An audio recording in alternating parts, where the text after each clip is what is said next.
নমস্কার, আমি তিথি সামন্ত, বর্ধমান বিশ্ববিদ্যালয়ের অন্তর্গত কালনা কলেজের বিএড বিভাগের একজন ছাত্রী।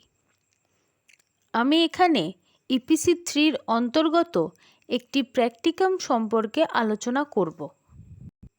এই প্র্যাকটিকামটি সম্পাদনের ক্ষেত্রে আমি ক্লাস 6-এর ভারতীয় উপমহাদেশের আদিম মানুষের ধারা এই অধ্যায়টি নির্বাচন করেছি এবং এখানে যে উপ-এককটি নির্বাচন করেছি তা হল সিন্ধু সভ্যতা, যার আনুমানিক সময়কাল 3300 খ্রিস্টপূর্বাব্দ থেকে 1300 খ্রিস্টপূর্বাব্দ। সিন্ধু সভ্যতার বিস্তার সম্পর্কে আলোচনা করতে গেলে প্রথমেই বলা যেতে পারে যে এই সভ্যতাটি প্রায় 7 লক্ষ বর্গ কিলোমিটার জুড়ে বিস্তার লাভ করেছিল। এই সভ্যতাটির উত্তর সীমা কাশ্মীরের মান্ডা থেকে দক্ষিণে রাজস্থানের দৈমাবাদ পর্যন্ত বিস্তৃত এবং পূর্বে উত্তরপ্রদেশের আলমগীরপুর থেকে পশ্চিমে বালুচিস্তানের সুতকা গেন্দর পর্যন্ত বিস্তৃত ছিল। এখানে একটি মানচিত্রের মাধ্যমে সিন্ধু সভ্যতার বিস্তারকে স্পষ্টভাবে দেখানোর চেষ্টা করা হয়েছে।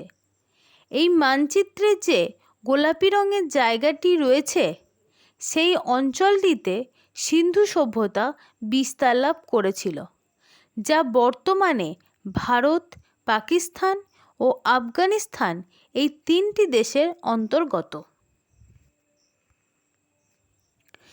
এখানে যে সভ্যতাটি নিয়ে আলোচনা করছি তার নামকরণের ক্ষেত্রে ঐতিহাসিক মহলে একটি বিতর্ক দেখা যায়।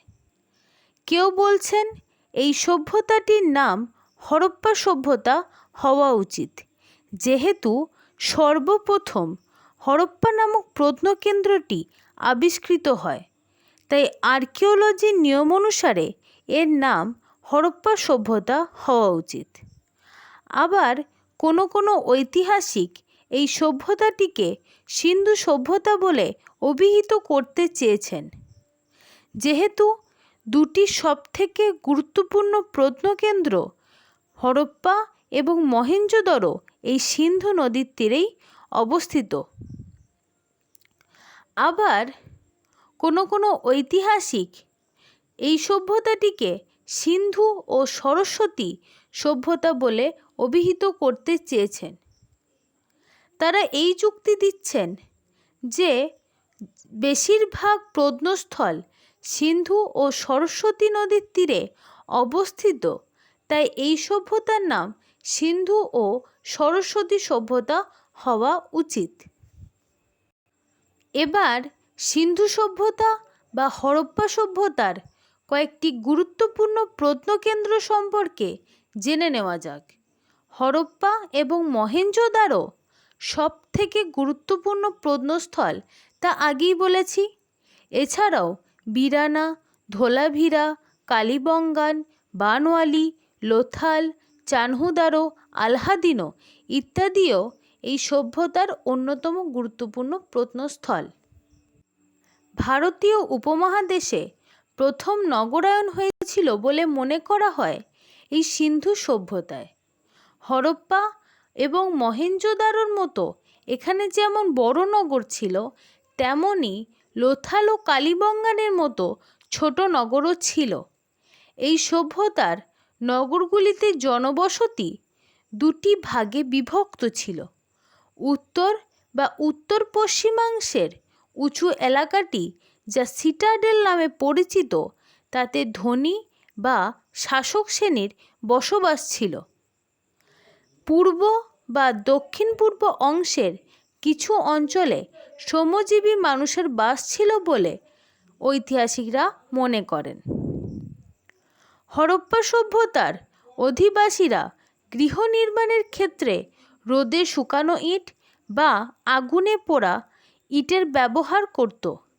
এই সভ্যতার অধিবাসীরা শস্য মজুত রাখার দিকে বিশেষ গুরুত্ব দিয়েছিল। এছাড়া এই সভ্যতাটির যে বৈশিষ্ট্যটি আজও মানুষকে অবাক করে দেয় তা হলো উন্নত পয়ঃপ্রণালী ব্যবস্থা। প্রসঙ্গগত উল্লেখ্য যে মহেঞ্জোদারোতে একটি স্নানাগারের ধ্বংসাবশেষ পাওয়া গেছে, যা থেকে ঐতিহাসিকরা অনুমান করেন এটি ধর্মীয় কাজে ব্যবহৃত হতো।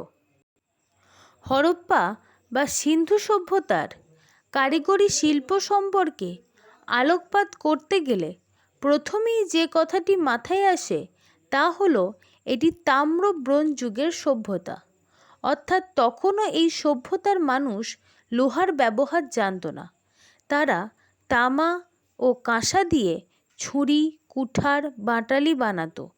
এছাড়াও লাল ও কালো মাটি পাত্র তৈরি করত দৈনন্দিন কাজে ব্যবহারের জন্য। তারা কাপড় বুনতে জানত, যার নমুনা মহেঞ্জোদারো থেকে প্রাপ্ত পুরুষ মূর্তিটির পোশাকে পাই। হরপ্পা সভ্যতার প্রত্নকেন্দ্রগুলি থেকে প্রচুর নারী মূর্তি পাওয়া গেছে, যা থেকে অনুমান করা যায় এই সভ্যতায় মাতৃপূজা বিশেষ স্থান লাভ করেছিল। সেখানে যেমন মৃত্তিকার তৈরি মূর্তি ছিল, তার সাথে সাথে ব্রোঞ্জের তৈরি নর্তকী মূর্তিও পাওয়া গেছে। মহেঞ্জোদারো থেকে যে নর্তকী মূর্তিটা পাওয়া গেছে তা নগ্ন অবস্থায়, অর্থাৎ এই সভ্যতাতে নারীরা যে বিশেষ সম্মান ভোগ করত তা এই মূর্তিটা থেকেই বোঝা যায়। সিন্ধু সভ্যতার অধিবাসীরা শঙ্খ দিয়ে অলঙ্কার বানাতো এবং শঙ্খের গুঁড়োকে গৃহে রং করার কাজে চিত্রশিল্পে ব্যবহার করত। চানহুদারো এবং লোথালে পুঁথি দিয়ে প্রচুর অলঙ্কার নির্মিত হতো এবং কখনো কখনো এই পুঁথি হরপ্পা সভ্যতায় নির্মিত নারী মূর্তির গায়ে খোদাই করা হতো। এখনও পর্যন্ত প্রায় 3700টি হরপ্পান ক্রাফটস পাওয়া গেছে। হরপ্পা সভ্যতায় সর্বত্র কারিগরি শিল্পে একটা স্ট্যান্ডার্ড মেনটেন করা হতো। এই ক্রাফটগুলোর গুণমান সব জায়গায় সমান হতো, তাই মনে করা হয় যে এখানে স্টেটের বা প্রশাসনিক একটা নিয়ন্ত্রণ ছিল। প্রত্নতাত্ত্বিকেরা হরপ্পা সভ্যতার বিভিন্ন প্রত্নকেন্দ্র থেকে প্রাপ্ত পোড়ামাটির নারী মূর্তি থেকে মনে করেন এখানে মাতৃমূর্তির পূজা হতো। মহেঞ্জোদারোতে প্রাপ্ত একটি শিলমোহরে খোদিত যোগী মূর্তি এবং তার চারপাশে বন্যপ্রাণী রয়েছে, যা দেখে মনে করা হয় এই মূর্তিটি পশুপতি শিবের আদি রূপ, যদিও তা নিয়ে সন্দেহ আছে। হরপ্পা সভ্যতার অধিবাসীরা নানা রকম জীবজন্তু ও গাছপালার পূজা করত। এছাড়া একশিংওয়ালা কাল্পনিক একটি পশু মূর্তির সন্ধান পাওয়া গেছে, যার পূজা হতো খুব বেশি পরিমাণে। সিন্ধু সভ্যতার অধিবাসীরা মৃতদেহকে সমাধিস্থ করত। হরপ্পাবাসীরা বহির্বিশ্বের সাথে আমদানি রপ্তানি বাণিজ্যে লিপ্ত ছিল, যার প্রমাণ পাওয়া যায় মেসোপটেমিয়া, ইরান, পারস্য উপসাগরীয় অঞ্চল, তুর্কমেনিস্তান থেকে প্রাপ্ত হরপ্পার শিলমোহর দেখে। এই বাণিজ্য স্থলপথ ও জলপথ উভয় দ্বারাই পরিচালিত হতো। সিন্ধু সভ্যতার অধিবাসীরা লিখতে জানতেন। এই সভ্যতাকে তাই প্রায় ঐতিহাসিক যুগের সভ্যতাও বলা হয়। এই লিপিগুলি ছিল চিত্রলিপি বা পিক্টোগ্রাফ, যা ডান দিক থেকে বাম দিকে লেখা হতো। এই লিপিতে 375 থেকে 400টি মতো চিত্র রয়েছে, তবে এই লিপি এখনও পর্যন্ত পাঠোদ্ধার করা সম্ভব হয়নি। সিন্ধু সভ্যতা বা হরপ্পা সভ্যতার পতন ঠিক কোন কারণে হয়েছিল তা নিয়ে ঐতিহাসিক মহলে সন্দেহের অবকাশ নেই। এখানে ঐতিহাসিকরা নানা রকম মতবাদ দিয়েছেন। খরা, বন্যা, ভূমিকম্প, জলবায়ুর পরিবর্তন, বহিঃশত্রুর আক্রমণ ইত্যাদি। আবার কোনো কোনো ক্ষেত্রে মহামারীকেও দায়ী করেছেন।